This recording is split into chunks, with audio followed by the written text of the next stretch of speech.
Good day and welcome to your favorite YouTube channel, Nation's Voice Tower. My name is Angelo Himalayas, your anchor. Yes, if you have your calculation very correctly, you will know that this is 2 days to the 25th February, set aside for the presidential elections. All right, it is a day that Nigerians think they're going to have a kind of developmental governance. It's the day Nigerians are going to decide at the polls, and it is also a day that all Nigerians think they're going to have a change. Of course, plus or minus, rewind back to 8 years ago, or rewind to 8 years ago, you will know that we all had this notion that we are going to have a change. But 4 to 8 years later, you will really understand that Nigeria hasn't really gotten that change. Okay, so to make things worse, we are not at the point where we are supposed to be owing to bad governance, of course, but the bad governance cannot be overemphasized enough. It doesn't really mean we're going to die as Nigerians, neither does it mean we're going to leave Nigeria and Japa, as people are always saying, or people always say. Well, on our table today is a very intriguing video, although a voice recording note or a voice note about something very important. If you've been following the trend of events, especially on Nation's Voice Tower, this particular YouTube channel, you will know that we have been giving you updates on the Atiku Gate series. Atiku Gate is a kind of a series of videos that have been released by the ex-media aide of Atiku Abubakar, the presidential aspirant of PDP, the People's Democratic Party. His media aid has been backlashed over time by different spokespersons of the PDP, especially Senator Dina Melaye, calling him a Yahoo boy, calling him a lot of things and a lot of names because he has actually brought out the bad side and the corrupt side of his former principal, Atiku Abubakar.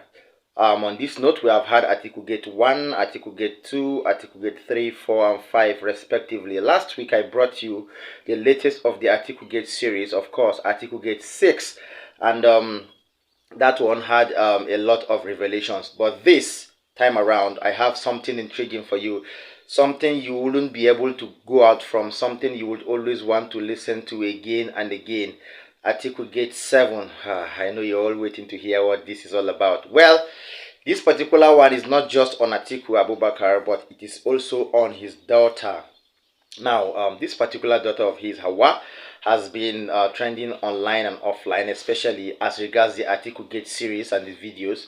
Of course, I brought you around Atiku Gate 5, how Hawa took part immensely in her father's political ambition, and how all of them, his children, talking about Hawa and Mohammed. This Hawa is called Hawa Atiku Uwais. Of course, they have always had this ambition on them about their father later becoming the president. Of course, they have ulterior motives and they have things to achieve differently other than the objectives of the country and the political objectives of what their father is supposed to put before him instead of his own family needs. Well, this particular series is a strong one. Hawa Atiku Uwais blackmailed her father into paying debts, different debts. These debts are not debts that you and I can pay. These debts are huge amounts, outrageous amounts, very, very expensive amounts, okay? And of course, if you listen to this voice note, you will hear her cajoling and blackmailing her father into paying debt. And of course, she discussed extensively how she had to make her father owe debt, pay debts, okay, pay her debts back. These are different amounts of money he collected from her over one or two things, maybe, who knows, all right? But Michael Achimogu, the estranged media aide of Atiku Abubakar, really made sure he had a record of everything from start to finish. I'm not going to talk much. I'm going to allow you to listen to this recorded voice note and then hear how what part Hawa Atiku Uwais played and how her dad owed her some money and how she cajoled him and blackmailed him into paying debts, okay, with amounts and with some money that would purportedly belong to the Nigerian government. Now listen. After listening, we'll talk about the analysis. Listen carefully. He said, no, you cannot start that one. I said, I've started it, in fact. And I'm starting it from you. I'm giving you 1 week. If you cannot pull the strings for my money to be paid back to me, I will write an email to your board and to your dad. And I will tell you people to pay me my money. He thought I was joking. 1 week later, I sent an email out to the entire board. Pay me my money or I'll take you to court. They now called the guy straight. Can you imagine this guy? He wants to take us to court. The PR damage. Oh shit. Then I said, she wants to take me to court? Okay, let her pay me all the money I'll give her.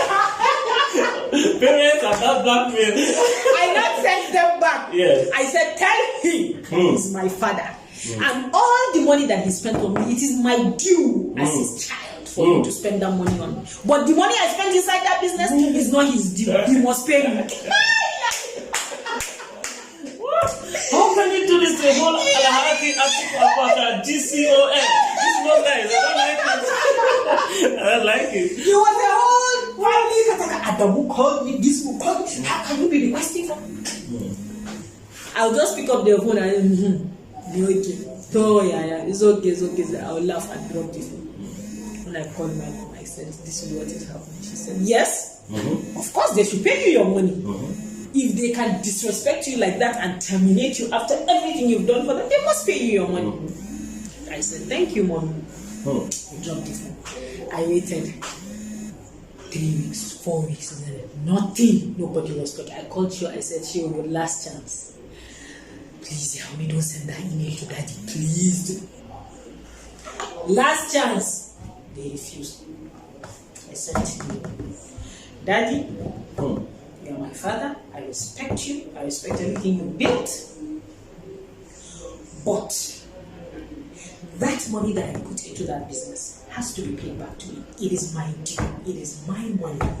However you want to look at it, whether you want to look at it as my savings that I accumulated over the years upon the money which you gave me, it is still my money that I put into your business to save your face. So pay me my money. Sure. Otherwise, I mean it, Daddy. I'm going to take this matter to court. After 3 days, they paid me my money.